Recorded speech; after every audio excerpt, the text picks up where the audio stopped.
তো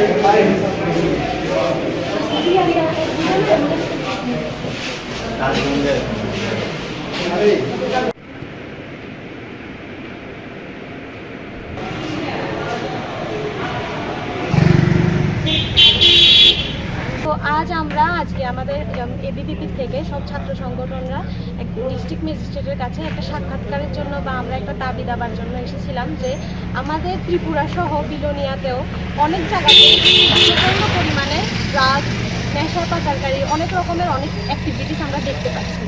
আর সেটা বেসিক্যালি যেটাতে যেসব স্কুলগুলিতে হচ্ছে ইংলিশ মিডিয়াম স্কুল, বিদ্যাপীঠ স্কুল, আমাদের কলেজ চত্বরেও আছে, কিন্তু ওইটা আমরা ট্যাকেল দিতে পারলেও আমরা স্কুল চত্বরে সেটাকে আমাদের কবজাতে আনতে পারছি না। তো আমরা ডিএম স্যারের সাথে কথা বলি।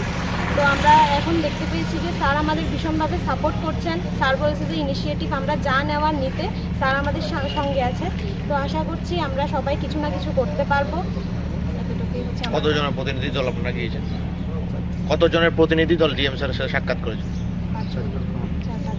5 জনের আমরা সাক্ষাৎ করেছিলাম স্যারের সাথে। তো স্যার আমাদেরকে খুব সাপোর্ট করেছে। তো ভালোভাবেই বলেছে যে আমরা যে কোনোভাবে অ্যাকশান নিতে পারি, কিন্তু স্যারকে যাতে আমরা ইনফর্ম করে জানিয়ে দিই যে এরকম হচ্ছে। আর আমরাও চাইবো যে আমাদের বিলোনিয়াটাও যাতে একটা নেশামুক্ত জায়গা হয়ে যায়, যাতে আমরাও ভালো একটা সমাজ সবাইকে দিতে পারি, উপহার দিতে পারি। এতটুকু।